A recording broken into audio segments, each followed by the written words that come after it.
झिंझिण्यांपासून त्वरित आराम मिळवा सेन्सोडाइन रॅपिड रिलीफ बरोबर.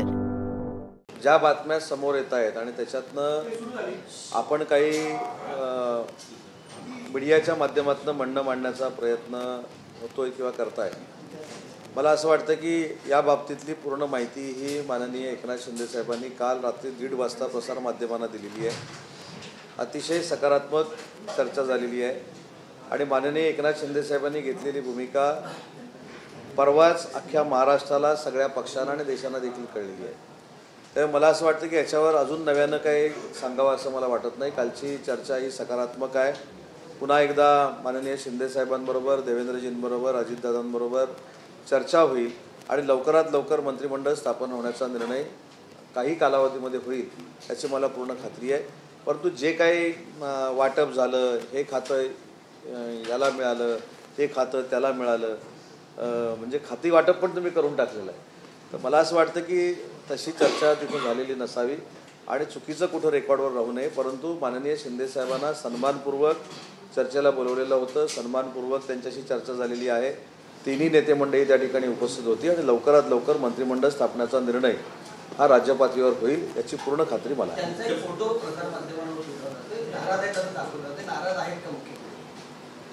ते फोटोवरनं मला सध्या हल्ली लॉजिकच कळेना असं झालेलं आहे की एखादा फोटो बघून माननीय एकनाथ शिंदे साहेब नाराज आहेत, अजितदादांचा बुके देताना फोटो बघून त्यांच्या मनात नक्की काय चाललेलं आहे, आता माझ्या मनात नक्की काय चाललेलं आहे, हे सगळं तुमच्यापर्यंत कसं पोचतं हे फारच मोठं गूढ आहे आणि ते कधी गूढ उकलणार आहे ह्याच्या प्रतीक्षेमध्ये आम्ही आहोत.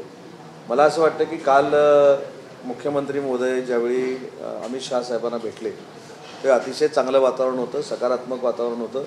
कुठेही असं तुम्ही जे म्हणताय की चेहऱ्यावर नाराजी आहे, चेहऱ्यावर नाराजी नाही, हे सगळं म्हणजे तुमचा आदर करून सांगतो की तुम्ही ठरवत असता. म्हणून 1:30 वाजता रात्री ज्यावेळी दिल्लीमध्ये माननीय एकनाथ शिंदे साहेब प्रसारमाध्यमांशी बोलले त्यावेळी त्यांनी स्पष्ट असं सांगितलं की सकारात्मक चर्चा झाली आणि सरकार स्थापनेच्या दृष्टिकोनातनं ही चर्चा झाली आणि त्याच्यातनं पुढं आम्ही जातो. आज परत आम्ही बसू आणि त्याच्यातनं निर्णय घेऊ. त्याच्यामुळं कुठं कोण नाराज होतं, काय होतं आणि ते तुमच्यापर्यंत कसं काय पोचतं याची आता बहुतेक चौकशी करावी लागेल. महायुतीची बैठक होती परंतु ती रद्द झाल्याचं समजलं नाही. बैठक होती, बैठक होणार आहे, नाही होणार आहे हे सगळं केंद्रीय नेतृत्व आणि आमचे तिन्ही नेते ठरवणार आहेत.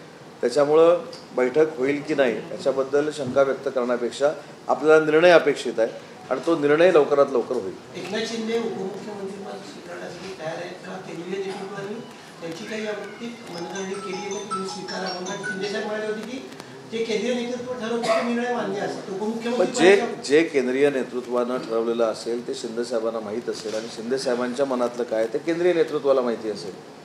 आज आमचा पक्ष शिवसेना हा स्वतंत्र आहे, धनुष्यबाण निशाणी आमची आहे. त्याच्यामुळे शिंदे साहेबांनी चांगल्या पद्धतीनं सरकारमध्ये काम करावं ही आमची सगळ्यांची भूमिका आहे. त्याच्यामुळे शिंदे साहेब अमित शहा साहेबांचे जे काय बोलले असतील, अमित शहा साहेब शिंदे साहेबांचे जे काय बोलले असतील हे सगळंच प्रसारमाध्यमाला यावं असं मला वाटत नाही. उपमुख्यमंत्री स्वीकारणार आहे. मी तेच सांगितलं ना, आम्ही आमच्या पक्षाचे सगळे अधिकार हे माननीय एकनाथ शिंदे साहेबांना दिलेले आहेत आणि त्याच्यामुळे एकनाथ शिंदे साहेब तो निर्णय घेतील. परंतु आमची प्रामाणिकपणानं प्रत्येकाची भावना आहे की शिंदे साहेबांनी पूर्ण सरकारमध्ये राहावं, त्यांनी सरकारमध्ये काम करावं आणि सरकारला एकत्रपणानं पुढे घेऊन जावं. कारण मुख्यमंत्री माझी लाडकी बहीण योजना ही योजना आल्यानंतर ज्या पद्धतीनं माननीय एकनाथ शिंदे साहेबांना महाराष्ट्रामध्ये महिला भगिनींचा पाठिंबा मिळतो. काल देखील मोठ्या मनानं त्यांनी दिल्लीमध्ये सांगितलं की मी पदापेक्षा मी लाडका भाऊ झालो याचं मला समाधान आहे. मला असं वाटतं की याच्या पलीकडचं ते एक स्टेटमेंट काय असावं आणि एखादी व्यक्ती ज्यावेळी या सगळ्या गोष्टीवर राजकीय मात करून असं सांगते की मला त्या गोष्टीमध्ये समाधान आहे, असा अनेकांनी आदर्श घेतला पाहिजे असं माझं मत आहे. त्यांनी त्यांच्यासोबत जाताना जिथे एका लाडक्या सहकार्याला नेलं, त्यांनी उपमुख्यमंत्रीपद स्वीकारलं नाही तर उदय सामंत उपमुख्यमंत्री होणार अशी चर्चा सुरू आहे. नाही, याच्यामध्ये काही तथ्य नाही. मला असं वाटतं की मंत्रिमंडळ स्थापन व्हायला आलं आणि निवडणुका आलं की सूत्रांची संख्या देखील फटाफट वाढते. त्याच्यामुळं असं काही नाही. मी परवा देखील सांगितलं की आमची सगळ्यांची इच्छा माननीय शिंदेसाहेबच महाराष्ट्रामध्ये त्यांनी राजकारण केलं पाहिजे. आमच्यासोबत सगळ्यांना मार्गदर्शन केलं पाहिजे, सरकारमध्ये त्यांनी राहिलं पाहिजे, ही आमची सगळ्यांची भूमिका आहे. त्याच्यामुळे आता माझंच असं नाव, अनेकांची नावं आली, पण अनेकांच्या नावाला जर विचारलं तर आमची पहिली पसंती आणि पहिलं नेतृत्व कोणी करावं तर ते आमच्या नेत्यानंच करावं, एकनाथ शिंदे साहेबांनीच करावं, ही आमची स्पष्टपणाची भूमिका आहे आणि त्याच्यामध्ये कुठेही मनामध्ये किंतु परंतु नाही. लाडकी बहीण योजनेच्या बाबतीमध्ये नवीन गोष्टी काही समोर येतात, काही बदल केले जाणार आहेत, स्कॅनर लावले जाणार आहेत, काही नवीन नियम जे आहेत ते लावले जाण्याची शक्यता आहे. एका घरात 2 महिलांच्या व्यतिरिक्त अंतर कोणाला दिलं जाणार नाही, अशी काही नवीन नियमावली येते का? कारण रक्कम वाढून देतोय, काय पडणार आहे? ती तर नियमावली आहेच ना, ती नियमावली नाही कुठे. नवीन सरकार आल्यानंतर त्याच्यामध्ये काहीतरी आपण ड्रास्टिक चेंजेस करणार आहोत अशातला अजिबात भाग नाही. ती नियमावली आहे आणि सरकार अजून स्थापन व्हायचं आहे, शपथविधी व्हायची आहे, त्याच्यामुळे ताबडतोब चेंज होणार आहे. ही बातमी कुठून आली मला माहीत नाही, परंतु हे जे नियम आहेत ते नियम आहेतच आणि नियमामध्ये बसूनच सगळ्यांनी काम केलं पाहिजे, ही सरकारची भूमिका आहे. त्याच्यामुळे हे नव्यानं काही नियम आलेले नाही आहे. ज्यावेळी सरकारमध्ये मागच्या आम्ही होतो, ज्यावेळी माननीय एकनाथ शिंदे साहेबांनी हा निर्णय घेतला त्याचवेळी नियम झालेले आहेत. त्याच्यामध्ये बदल काही करण्याची आवश्यकता नाही. इतकं बहुमत मिळालेलं आहे तुम्हाला, तरी देखील असं एक समजलं की इतकं बहुमत मिळालेलं आहे. मुख्यमंत्री एकनाथ शिंदे यांनी देखील सांगितलं आहे की माझा काहीच प्रॉब्लेम नाही आहे, तुम्ही मुख्यमंत्रीपद निवडा, तर देखील अद्याप सरकार का स्थापन होत नाही, इतके दिवस होत आहेत, काय कारण काय नेमकं? मी सकाळीच एक सुधीर मुनगंटीवार साहेबांची स्टेटमेंट ऐकली, त्याच्यामध्ये त्यांनी स्टॅटिस्टिक दिलेलं आहे की 2004ला किती दिवसांनी सरकार स्थापन झालं, 2009ला किती दिवसांनी सरकार स्थापन झालं, 2014ला किती झालं, 2019ला तर आम्ही रेकॉर्डच केलं. त्या रेकॉर्डवर कोण बोलतच नाही. म्हणजे मला असं वाटतं की ते जे मी ऐकलं 2004ला काहीतरी 14-15 दिवस झाले होते, त्याच्यानंतर 2009ला काहीतरी 11 दिवस झाले होते आणि 2019ला तर काय आम्ही 1.5 महिनाच बॅटिंग केली सगळ्यांनी. त्यामुळे त्याच्यावर कोण चर्चा करत नाही, त्याच्यावर बोलत नाही. पण त्यांचेच नेते असं सांगतात की 6 दिवस झाले तरी सरकार स्थापन होत नाही, पण तुमच्या कालावधीमध्ये 35-36 दिवस सरकार स्थापन झालं नव्हतं. ह्या देखील गोष्टी आहेत ना. त्याच्यामुळे सरकार स्थापन करायला कुठचाही अडसर नाही, हे स्वतः एकनाथ शिंदे साहेबांनी सांगितलेलं आहे. भाजपानं, भारतीय जनता पार्टीनं देखील त्यांची भूमिका स्पष्ट केलेली आहे की त्यांच्या नेत्याची निवड येत्या 2 दिवसामध्ये होईल आणि ह्या सगळ्या तांत्रिक गोष्टी संपल्यानंतर सरकार स्थापन होईल. महायुतीची बैठक ठरली असताना पूर्ण राजकारण एकनाथ शिंदेच्या भोवती फिरत असताना अचानक एकनाथ शिंदे गावाला निघतात, त्यामुळे नाराज आहे त्या बातमीला अचानक गावाला जाण्याचं कारण. मी आता खरं सांगू का, रेकॉर्डवर खरं सांगू, मी तुम्हाला हे मानाल न मानाल, काल सुद्धा ते ज्यावेळी दिल्लीला आले कुठेही ते नाराज नाही आहेत, परंतु त्यांची तब्येत जी आहे, त्यांना ताप देखील काल होता, त्यांना सर्दी देखील झालेली आहे आणि असं असताना आपण ते नाराज आहेत म्हणून दऱ्याला गेले असं सांगणे फार चुकीचं ठरू शकतं. मला असं वाटतं की त्यांनी एका वाक्यामध्ये स्वतःचं व्यक्तिमत्व या महाराष्ट्रासमोर आणलं की मी नाराज होऊन रडणारा नाही, लढणारा आहे. त्याच्यामुळं प्रत्येकाला धावपळीतनं काही आरोग्याच्या अडचणी निर्माण होऊ शकतात आणि त्याच्यासाठी जर ते तिथे गेले असतील चांगल्या वातावरणामध्ये तर त्याचं ते नाराज होऊन गेले किंवा नाराज न होता गेले हे आपण प्रेडिक्शन करण्यामध्ये काय पॉईंट आहे असं मला वाटतं. अजितदादा मुख्यमंत्रीपदी विराजमान झाल्यास मी स्वतः स्वागतासाठी जाईन, कुठे घेऊन जाईल असं रोहित पवार म्हणतात. रोहित पवार म्हणतात ना, तर मी काय म्हणतो त्याच्यावर. जितेंद्र आव्हाड म्हणजे मला असं वाटतं की या स्टेटमेंटवरनं रोहित पवार आणि अजित पवार यांच्यामधली दरी आता कमी व्हायला लागलेली आहे. नाही, जितेंद्र आव्हाड मुख्यमंत्री एकनाथ शिंदे यांच्या भेटीसाठी गेलेले आहेत वर्षावर, काय अदृश्य शक्ती काम करते? कुठची अदृश्य शक्ती? काय कारण काय? ज्यांचे आमदार 10 आहेत ती कशी काय अदृश्य शक्ती होऊ शकते? माननीय एकनाथ शिंदे साहेबांच्या नेतृत्वाखाली थम्पिंग मेजॉरिटी महायुतीच्या सरकारला आलेली आहे. सरकारमध्ये माननीय एकनाथ शिंदे साहेबांनी काय भूमिका घेतलेली आपल्या सगळ्यांना माहिती आहे. त्याच्यामुळं आव्हाडसाहेब जर भेटले असेल ते देखील ठाण्याचे आहे. त्याचा वारंवार आरोप असा होता की माझे मित्र असून सुद्धा मला वेळ देत नाही असा आरोप होता. मग कदाचित त्यांना वेळ दिला असेल आणि कायमस्वरूपी वेळ देण्याच्या संदर्भामधली काहीतरी जर आव्हाडसाहेब भूमिका घेणार असतील त्याचं आम्ही स्वागत करू. नाना पटोले म्हणतात की ज्याशी मतदान झालं, उशिरा जी मतं झाली ती दुसऱ्या दिवशी 9,99,000 मतांची वाढी दुसऱ्या दिवशी जाहीर केली, म्हणजे हे सगळं सेटिंग आणि योग्य पद्धतीने मॅनेज होतं असं नाना पटोले. एक पहिली गोष्ट, आम्ही जेव्हा फॉर्म भरतो ना ते कदाचित कोण वाचत नसेल, त्याच्यामध्ये नियम लिहिलेला आहे की जर EVM मशीनच्या बाबतीमध्ये काही शंका असेल तर 45,000 रुपये भरावे आणि रँडमली चेक करावं ना. कदाचित काही लोकांना आलेलं अपयश झाकण्यासाठी हे चाललेलं आहे. मला आठवतं की 2019ला शरद पवार साहेबांनी याच मशीनवर एक स्टेटमेंट दिलेलं होतं की EVMवर आक्षेप घेणं म्हणजे आपण केलेल्या कामाचं मोजमाप होत नाही. आजच मी ते वाचलं. त्याच्यामुळे शरद पवार साहेबांची ही भूमिका आहे. आता त्याच्यामध्ये जर संधी आहे की तुम्ही पैसे भरा आणि त्याचं काय ते मोजणी परत करा, तर करा ना. त्याच्यामध्ये नाना पटोले यांनी आणखी एक मुद्दा उपस्थित केलेला आहे की ज्या वेळेला अशा पद्धतीने वाद आहे का तुम्ही तर मागणी केली होती अशी चर्चा आहे. काय काय गृह खात्यावर गृह खाते होते. वाद कुठं आहे मला तेच कळत नाही. वाद कुठंच वाद नाही. तुमच्या लक्षात येईल 2-3 दिवसामध्ये कुठेही वाद नाही, कुठेही वाद नव्हता, भविष्यामध्ये देखील होणार नाही. अशा पद्धतीचे निर्णय एकनाथ शिंदे साहेब घेतील. नाना पटोले यांनी म्हटलेलं आहे की आम्हाला EVM मशीन्सवरती विश्वास आहे, परंतु जे निवडणूक आयोगाचे कर्मचारी आहेत, निवडणूक आयोग ज्या पद्धतीनं काम करते त्याबद्दल प्रश्नचिन्ह त्यांनी निर्माण केलेलं आहे व्यवस्थेवर. मला असं वाटतं की आपण देखील सगळ्यांनी मतदान केलेलं आहे, बरोबर ना. मतदान केल्यानंतर बटन दाबल्यानंतर बीप वाजतो आणि डाव्या हाताला एक स्लिप आपल्याला बघायला मिळते. हे तर आहे.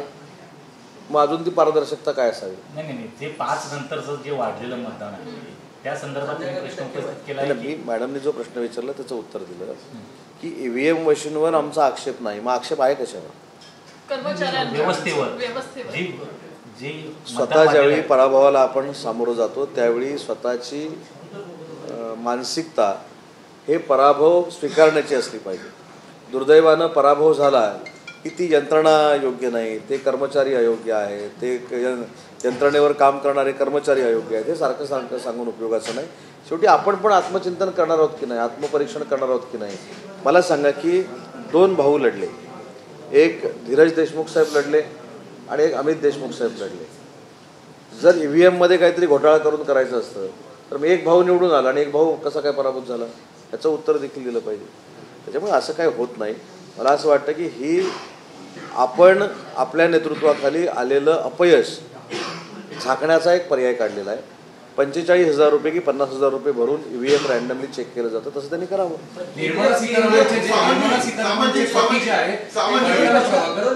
प्रभाकर यांनी एक विश्लेषण केलं की दुपारी 3 नंतरच्या मतदानाचा आकडा जो होता तो अचानकपणे वाढला आणि त्याचाच फायदा कदाचित महायुतीला झाला असावा, असं काही तुम्हाला वाटतं की 3 नंतरच्या मतदानाचा? मी स्वतः विधानसभेच्या 5 निवडणुका लढलो आणि खासदारकीच्या 5 निवडणुकांमध्ये मी प्रचार केला, पंचायत समितीच्या 5 निवडणुकांमध्ये प्रचार केला. आपण जर प्रोसिजर बघितली तर हीच असते की सकाळी 7 वाजल्यापासून एक 12-12:30 वाजेपर्यंत फार मोठ्या पद्धतीनं मतदान होतं. नंतर 3 वाजेपर्यंत जेवणाचा वेळ असतो, कामाचा वेळ असतो, म्हणून 3-3:30 पर्यंत मतदान होत नाही आणि पुन्हा एकदा फ्लो हा 3 नंतर बाहेर पडतो. आणि 3 नंतर बाहेर पडल्यानंतर पूर्वी 5 वाजेपर्यंत टायमिंग होतं, आज ते 6 वाजेपर्यंत झालं. 6 वाजता जेवढे लाईनमध्ये उभे आहेत त्यांना सुद्धा मतदान करण्याची संधी दिली जाते. ही काय प्रोसिजर निर्मला सीतारामन मॅडमने सांगितलेली का आजची नाही आहे, ही पूर्वीपासूनचीच आहे आणि हे सगळ्यांना माहिती आहे. मग झारखंडला पण झालं नाही का असं? झारखंडचा पण रेशो काढा, 3 नंतरच मतदान झालेलं आहे. पण झारखंडमध्ये मशीनमध्ये सगळं झालं ते योग्य झालं. खासदारकीची एक सीट निवडून आली ना आपल्याकडे नांदेडची जी सीट निवडून आली ती महायुतीची आली का? ती महाविकास आघाडीची आली, ते योग्य आहे.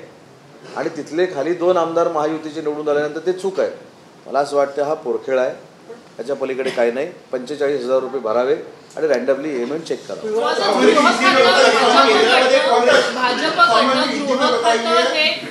मराठी होते ना, मराठी. काँग्रेसची सीट निवडून आली. केंद्रामध्ये महाविकास आघाडी किंवा इंडिया आघाडीला समर्थन दिलं जातं आणि राज्यामध्ये महायुतीला लोक पाठिंबा देत.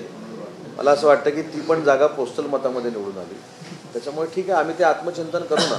पण आज उत्साहाच्या जल्लोषाच्या वातावरणामध्ये 235 पेक्षा जेव्हा आमचे आमदार निवडून येतात त्याचं सेलिब्रेशन आम्हाला सध्या करू दे. त्याच्यामध्ये EVMमध्ये आणायचं. माझं म्हणणं की आपण 16पर्यंत का पोचलो, आपण 10च्या पुढे जाऊ का शकलो नाही, आपण 20च्या पुढे जाऊ का शकलो नाही, याचं थोडं अभ्यास करून कुठेतरी चिंतन करा ना. सारखं आमच्यावर टीका टिप्पणी करण्यापेक्षा आमचा मंत्रिमंडळाचा फॉर्म्युला कसा असेल, आमचं मंत्रिमंडळ कधी स्थापन होईल, याच्यावर सारखी रोज चर्चा करण्यापेक्षा आपण बाबा 40पर्यंत काय 45पर्यंत का थांबलो, आपला विरोधी पक्षनेता होणार आहे की नाही, याच्यावर आत्मचिंतन करावं ना. सामाजिक हिंदी में बताइए, आप बताइए, एकनाथ शिंदे सातारा चले गए हैं, कहाँ फंसा हुआ है? आपने गृह मंत्रालय की क्या नाराजगी है क्या? नहीं, कुछ भी नाराजगी नहीं है साहब। कल 3:30-4 बजे तक दिल्ली में थे, दिल्ली से आने के बाद वो अभी निकल गया है, कुछ भी नाराजी नहीं है। सम्मानपूर्वक मीटिंग अमित शाह साहब के साथ हो गई है। तीन जो नेता है, देवेंद्र जी, अजीत दादा और हमारे नेता एकनाथ शिंदे साहब, वो भी मीटिंग को थे और अच्छी तरह से सम्मानपूर्वक मीटिंग होगी। कोई भी नाराजी एकनाथ शिंदे साहब के तरफ से नहीं। लेकिन कल जिस तरीके से उन्होंने 2:30 बजे रात को बाइट दी और कहा कि कल मुंबई में महायुति की फिर से बैठक होगी और अचानक उनका सतारा चले जाना लोगों में शंका तो पैदा करता है, ये तो कुछ तो दिक्कत है। कुछ भी दिक्कत नहीं है। कल उन्होंने 2:30 बजे बोला था कि आज मीटिंग है, वो मीटिंग अगर नहीं होती तो फोन पे ऊपर भी बात हो सकती है ना, ऐसा कोई नहीं। अभी ऐसे भी माध्यम है कि वीसी पे भी बात हो सकती है, मोबाइल फ़ोन पे भी बात हो सकती है, फ़ोन पे भी बात हो सकती है, तो नाराज़गी कुछ भी नहीं है। कल अच्छी तरह से मीटिंग दिल्ली में हुई है और जल्द से जल्द मंत्रिमंडल स्थापन करने के लिए हम जा रहे हैं।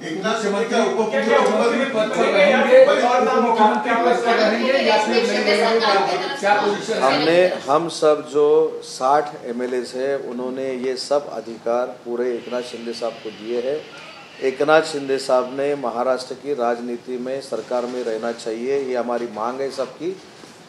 आगे जाके इसका फैसला खुद एकनाथ शिंदे साहब करेंगे। हमारा पूरा विश्वास एकनाथ शिंदे साहब के ऊपर है और उनको हमने सब अधिकार दिए हुए हैं। एक सवाल ये है कि लगातार जिस तरीके से मंत्रालयों को लेकर के खबरें आ रही हैं कि गृह मंत्रालय चाहिए, यूडी मिनिस्ट्री चाहिए, राजस्व मिनिस्ट्री चाहिए, इस तरीके से क्या ऐसी स्थिति में इन सब चीजों को लेकर के कुछ मतभेद है? ये सब खबरें आ रही है ना, जो खबरें देने वाले हैं, सही खबरें देने वाले हैं, वो जब बोलेंगे प्रेस कॉन्फ्रेंस लेके तब फाइनल समझो, नहीं तो सब सूत्रों का हवाला है ऐसा समझो। सामंत जी, चुनाव आयोग को लेटर लिखने वाली है कांग्रेस, वो कह रही है कि वोट परसेंट को लेकर कहीं ना कहीं कोई धांधली हुई है। इवनिंग में जो वोट परसेंट बढ़ा है वो चौंकाने वाला है, तो अब ईवीएम नहीं वोट परसेंट की बात कर रही है, चुनाव आयोग को पत्र लिख रही है, चुनाव अधिकारियों पर आरोप लगा रही है।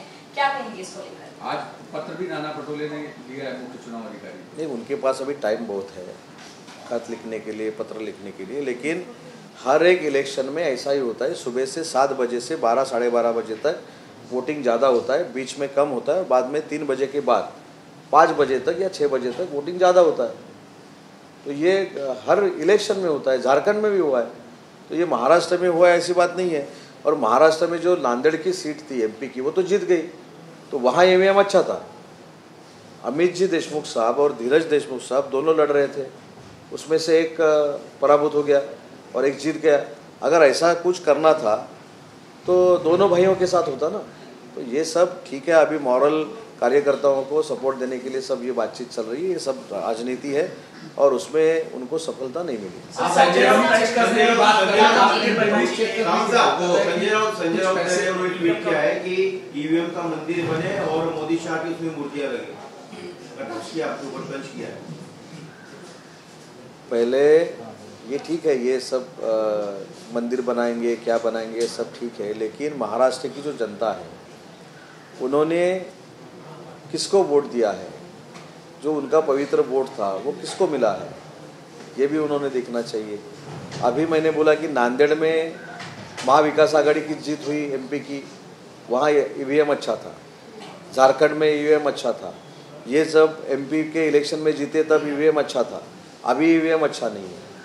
संजय राउत साहब के जो भाई है हमारे दोस्त सुनील राउत साहब, वो जीते, वहाँ ईवीएम अच्छा था। सुनील प्रभु साहब जीते, वहाँ ईवीएम अच्छा था। संजय पोतनीस जीते, वहाँ ईवीएम अच्छा था। उदय सामंत जीता, वहाँ ईवीएम अच्छा नहीं था। ये क्या है?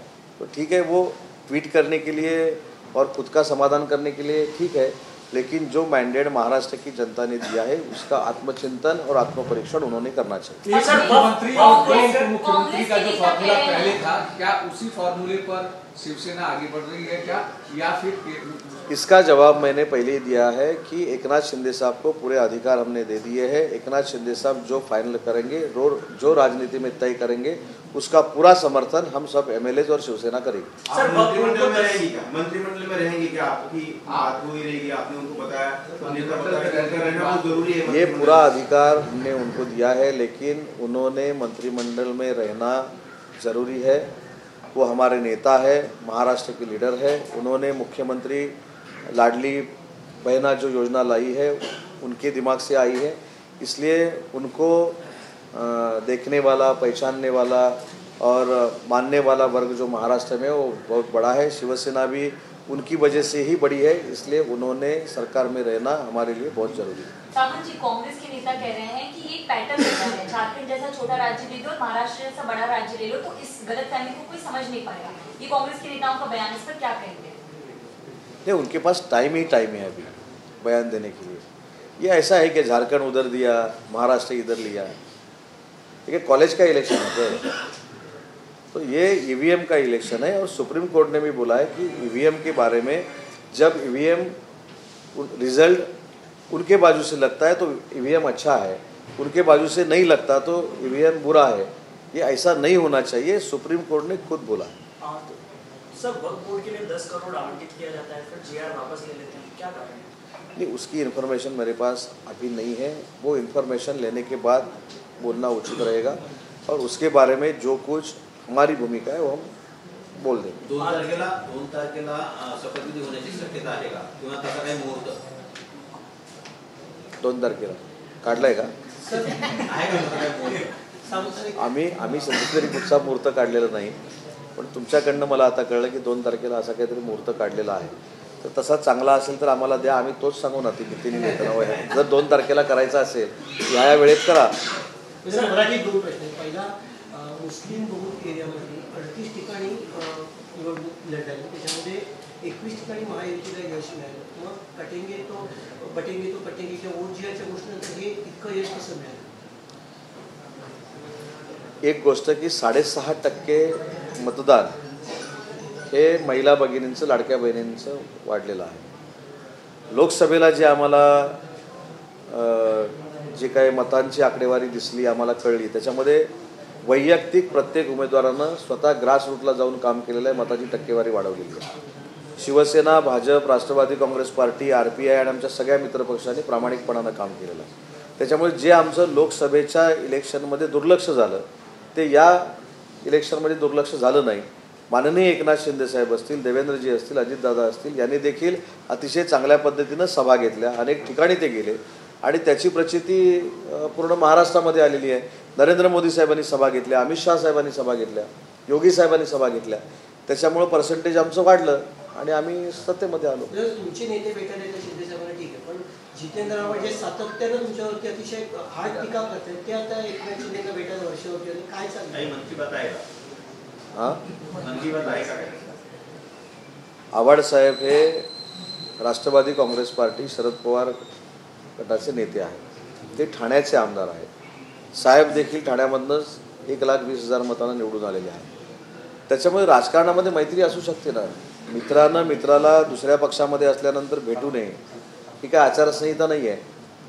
आणि म्हणून मला असं वाटतं की त्यांची वैयक्तिक ती भेट असावी आणि त्याच्यातनं अजून काही ते वेगळा निर्णय जर घेणार असतील आणि शिंदे साहेबांना समर्थन करणार असतील किंवा शिंदे साहेबांसोबत येणार असतील तर त्यांचं आम्ही मनापासून स्वागत करतो। अजित पवार यांना मंत्रिमंडळात घेतल्यामुळे आम्हाला अडचण येते, जसं तुम्ही 2022 मध्ये म्हणत होतात। आता त्यांना उपमुख्यमंत्रीपद सुद्धा कायमस्वरूपी अनेक सरकारांमध्ये मिळालंय। अर्थमंत्री पदाबाबत ते आग्रही आहेत। 2022 नंतर 2023 झालं, 2024 झालं, आता त्याच्यानंतर 1.5-2 वर्ष गेली। अजितदादांनी शिवसेना, भाजप बरोबर आल्यानंतर जी आमची आयडिओलॉजी आहे त्यासोबत काम करण्याचा पॉलिटिकली निर्णय घेतला, तर त्याच्यामुळं आता त्यांनी स्पष्ट सांगितलं की एकनाथ शिंदे साहेब असतील, देवेंद्रजी असतील, ज्या पद्धतीनं विकासाची कामं करत आहेत, महाराष्ट्राला विकासात्मकदृष्ट्या पुढे नेत आहेत, विकासाची गती त्यांची फार मोठी आहे आणि म्हणून ते आमच्यासोबत आले। त्यांनी त्याचं क्लॅरिफिकेशन दिलेलं आहे। आता 2022ला घडलेल्या घटनावर 2024ला एवढ्या आनंदाच्या भरामध्ये परत काही बोलणं योग्य नाही। त्यांनी त्यांची भूमिका 2022ला स्पष्ट केली है। एक सवाल यह है, जितेंद्र आव्हाड जिस तरीके से मुख्यमंत्री से मिलने के लिए आए, अब तक जो भी टीका टिप्पणी होती थी वो एक दूसरे के खिलाफ करते थे, अचानक जितेंद्र आव्हाड का मुख्यमंत्री से मिलना क्या संकेत? राजनीति में कौन किसका दोस्त है इसके ऊपर आचार संहिता नहीं है। आव्हाड साहब ने जो वो भी ठाणा के हैं, शिंदे साहब भी ठाणा के हैं, तो उनकी जो दोस्ती है इसलिए वो मिले रहेंगे। और अगर दोस्ती तो है ही, लेकिन उनको और कुछ डिसीजन लेना है, शिंदे साहब के साथ आना है, तो उनका स्वागत है। तो क्या आने वाले हैं क्या? नहीं, मुझको नहीं। अजमेर शरीफ और संभल को लेकर देश भर में विवाद जारी है। सर्वे जिस तरह से हो रहा है उसके बाद अब अल्पसंख्यक समुदाय हमारे राज्य में भी कह रहे हैं कि हम प्रोटेस्ट करेंगे, क्या प्रतिक्रिया? नहीं भी, आज का प्रेस कॉन्फ्रेंस और आपके सवाल जो थे महाराष्ट्र के सरकार के बारे में थे। एकनाथ शिंदे साहब जो उनके गांव गए हैं, वो क्यों गए, ये सवाल जो आपके मन में था उसके लिए थे। ये जो बाकी के सवाल है वो बाद में क्या है कैसे है उसका इन्फॉर्मेशन लेंगे। बाद में आखिरी सवाल लेना चाहेंगे सरकार को लेकर, रूमर्स हैं, आप उसको क्लियर कर सकते हैं कि एकनाथ शिंदे ना डीसीएम की रेस में अपने आप को आगे रखना चाहते हैं, पार्टी के किसी अन्य नेता को मौका देना चाहते हैं, ना वो केंद्र की कैबिनेट का हिस्सा बनना चाहते हैं, ऐसी उनकी इच्छा है। नहीं, उनके मन में क्या है ये ठीक है, लेकिन हमारी ज़रूरत है। हम जो उनके बलबूते पे चुन के आए हैं, हमने उनको नेतृत्व माना है, उनको नेता माना है, तो हमारी सबकी मांग है कि उन्होंने सरकार में रहना चाहिए, सरकार को पूरी तरह से अच्छी तरह से हैंडल करना चाहिए। महाराष्ट्र की जनता की जो उन्होंने सेवा की है वैसे ही करनी चाहिए। हम सबकी मांग है, तो उनके मन में जो है तो हमारे लिए वो उन्होंने बाजू में रखना चाहिए, ये हमारी मांग है। इसलिए एकनाथ शिंदे साहब जो अभी गाँव गए हैं वो कोई नाराज़ी से नहीं गए, उनकी थोड़ी बहुत तबीयत भी ठीक नहीं है, कल भी उनको बुखार था इसलिए हो गए। लेकिन सूत्रों का हवाला कि नाराज है ऐसे क्या है, वो खुद क्या चाहते हैं, ये तो आप लोगों की मांग ने आपको बता दिया। नहीं, हमने हमारी मांग बोली है कि एकनाथ शिंदे साहब ने सरकार में रहना चाहिए। कुठल्याही मतदारसंघामध्ये एखाद्या निवडणूक निर्णय अधिकाऱ्याने जाहीर घोषणा केली किंवा विजयी उमेदवाराची घोषणा केली, त्याच्यानंतर फेर मतमोजणीची मागणी करू शकतात? मला असं वाटतं की ईव्हीएमच्या बाबतीमध्ये काही पैसे भरल्यानंतर रॅन्डमली काही 5 की 10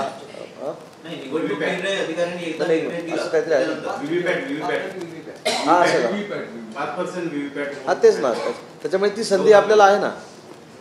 त्याच्यावर झालेल्या मतमोजणीनंतर काही करता येत नाही, असं नाही तसं नाही, हे आरोप प्रत्यारोप करायचे, निवडणूक निर्णय अधिकाऱ्यांवर आक्षेप घ्यायचे। आता हेच मग नांदेडमध्ये का घेतले जात नाही, हेच झारखंडमध्ये का घेतले जात नाही? मला असं वाटते की महाराष्ट्रातल्या जनतेला अनेक वेळा काही लोकांनी फसवण्याचा प्रयत्न केला, कदाचित त्याच्यातनं फेक नरेटिव्ह सेट झाला असेल, पण आता महाराष्ट्रातल्या जनतेनं मतदारांनी आमच्या महायुतीला अतिशय मोठ्या पद्धतीनं मतदान केलेलं आहे आणि आम्हाला पुन्हा एकदा सत्तेमध्ये बसवलेलं आहे। इस बार आपकी पार्टी की सीटें भी बढ़ी है, तो मंत्रिमंडल में क्या सीटों की संख्या होगी उसमें आपकी पार्टी बढ़ोतरी चाहती है, ज्यादा हिस्सेदारी चाहती है? और जो मंत्रालय आपके पास है 2022-23 में, जैसे शिंदे साहब मुख्यमंत्री बने, क्या उतने ही बड़े मंत्रालय इसकी कोई मांग हुई, इसकी चर्चा हुई? वो तो डिस्कशन होता ही है, लेकिन इसका पूरा अधिकार हमने एकनाथ शिंदे साहब को दिया है। एकनाथ शिंदे साहब ने अमित शाह साहब से बात की है, एकनाथ शिंदे साहब ने देवेंद्र जी से बात की है, नड्डा साहब से बात की है, अजित दादा से बात की है, और सम्मानपूर्वक उनकी मांग का सम्मान होगा, ये हमको मालूम है। झिंझिण्यांपासून त्वरित आराम मिळवा सेन्सोडाइन रॅपिड रिलीफ बरोबर।